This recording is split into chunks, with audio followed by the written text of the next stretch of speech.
Next, I'd like to recognize the man responsible for the construction of USNS Montford Point, ship's manager, Jeff Hunt. Jeff, this is Jeff's 5th ship as a ship's manager. Under Jeff's leadership, MLP-1 construction performance is the best for a lead ship in NASSCO's history. When it hit the water, it was greater than 90% complete. And lessons learned from MLP-1 are helping us to achieve ship-over-ship learning of better than 15% for MLP-2. Jeff, would you please stand? General Dynamics NASSCO, I would like to present the USNS Montford Point for christening to our sponsor, Mrs. Jackie Bolden, and the wife of Major General Charles Bolden. Thank you all very much.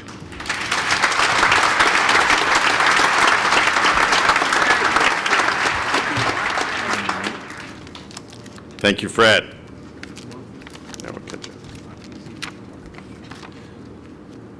Our next speaker is Congresswoman Susan Davis. Congresswoman Susan Davis proudly represents California's 53rd Congressional District. Her interest in public affairs and service grew out of her experience as a social worker, parent, youth mentor, and military spouse. Through these life experiences, she developed an understanding of and deep commitment to improving her community and our country. She is a lifelong friend and supporter of the Navy, the Marine Corps, military families, and this shipyard. Ladies and gentlemen, please welcome Congresswoman Susan Davis.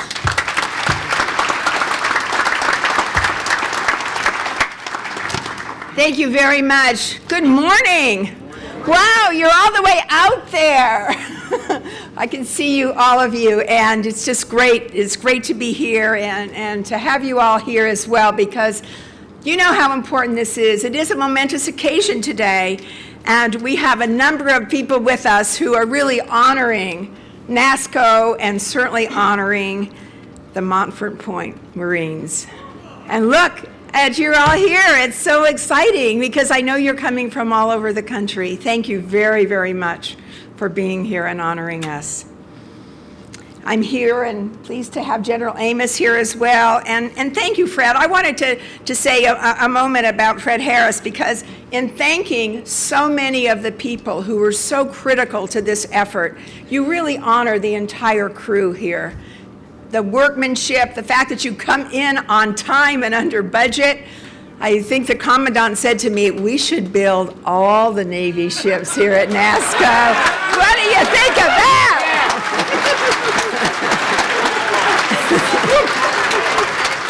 I couldn't agree more. And we know that these are trying times for everybody. I want you to know I'm fighting for you and with you, and we hope that we will get through this together. Thank you. And particularly to Jackie and to Charlie Bolden, thank you so much for all of your efforts as well. Well, I'm just delighted to be here and to honor the sacrifices of the Montford Point Marines, and I'm going to talk about them. Fred talked about the MLP-1, and that's wonderful. I'm going to talk more about the Marines, because it is really hard to imagine a Marine Corps that would exclude anyone who is willing to serve their country and to make those sacrifices. But we have to remember that there were many, many obstacles, and you all know them well, to blocking the ability of someone to stand up and say, I want to serve. It was only 70 years ago that black and white Marines were not considered equal.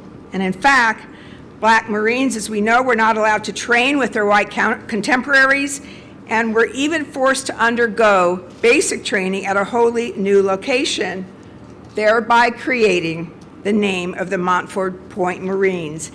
As they told me today, we had to fight to fight. These brave men, 20,000, some of whom, of course, we have with us today, are a shining example of what perseverance and dedication to country can bring us. Their selfless service and desire to protect their nation, our nation, taught a generation of Americans what it means to accept your neighbor. It is because of them that we saw a true integration of the Marine Corps many years before we would see this change in our greater society.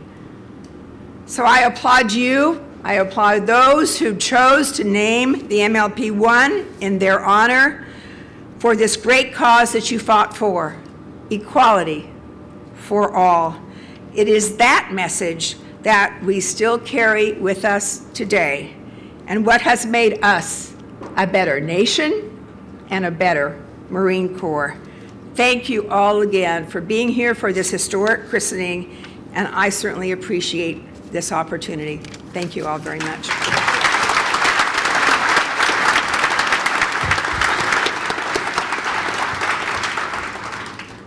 Thank you, Congresswoman Davis, and we may just hold you to that. Well, our next speaker is Congressman Juan Vargas. Congressman Vargas is a new member of Congress, but has been very supportive of our region, our shipyard, its employees, and families while representing this area of San Diego on the San Diego City Council, State Assembly, and most recently, the State Senate. In his life, he has focused on the importance of service, the health and welfare of his community while working to bring jobs to Southern California. He serves on the House Committees on Foreign Affairs, Agriculture, and Administration. Congressman, thank you for joining us today. Will you please welcome Congressman Juan Vargas. Thank you very much. It really is an honor to be here today. I want to thank General Dynamics NASSCO. It's fantastic that you will be building all of the ships here. Right on. I'll make sure I'll put that in a bill tomorrow, Commandant. I think it's a fantastic idea. And I also want to thank especially all of the men and women that are here representing the Montford Point Marines. Of course, I mean the wives, the daughters. It's such a proud moment, I think, for all of us. And so thank you very, very much, and welcome to the district. This is part of my district. So welcome each and every one of you from the association and your family and your friends. It's an honor to have you here. God bless you.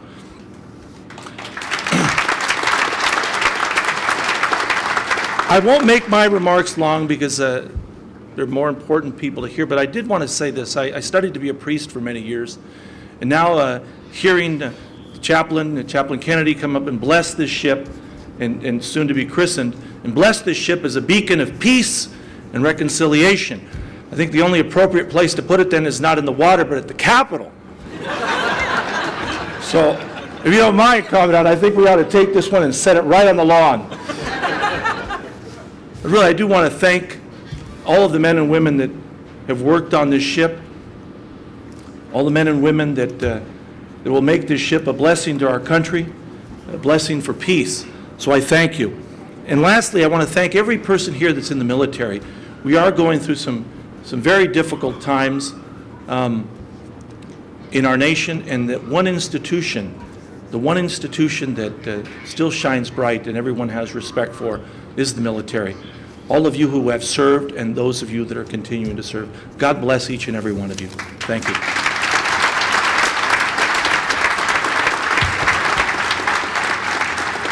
Thank you, Congressman Vargas. Our next speaker is Congressman Scott Peters from California's 52nd District. Congressman Peters is in his first term in Washington, but gained a seat on the House Armed Services Committee and its influential Sea Power and Projection Forces Subcommittee, which oversees and authorizes Navy shipbuilding and important Marine Corps programs. He has served our area on the San Diego City Council and most recently as a Port Commissioner for San Diego. Ladies and gentlemen, please welcome Congressman Scott Peters.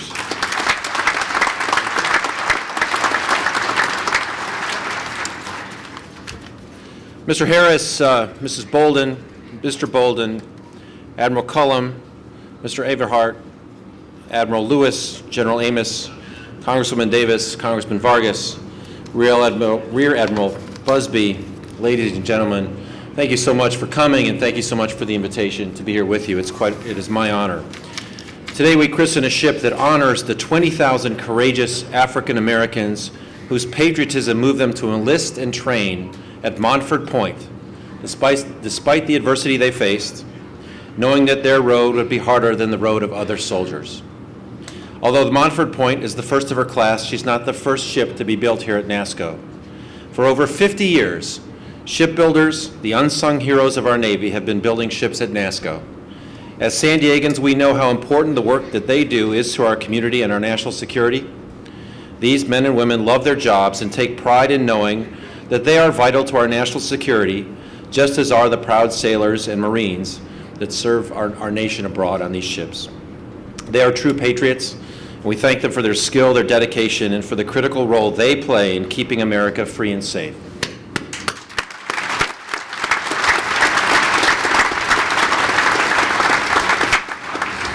Now, as you may have heard back in Washington, there are some serious budget issues about the sequester and so forth, and every day this week I've gone to the House floor urging my colleagues to come together to find a solution, hoping that they will understand the gravity of these decisions, the ones we're making and the ones we're not making.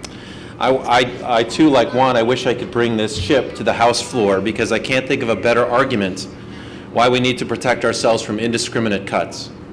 The achievement that we're standing by today is not only a testament to American ingenuity and strength, it tells men and women who risk their lives for us daily that we care about their safety and the preparedness for the 21st century challenges they face. I'm back in Congress on Monday, and I'll tell my colleagues about the USNS Montford Point and continue to advocate for a balanced budget that lowers our deficit without hurting our defense and our country in the process.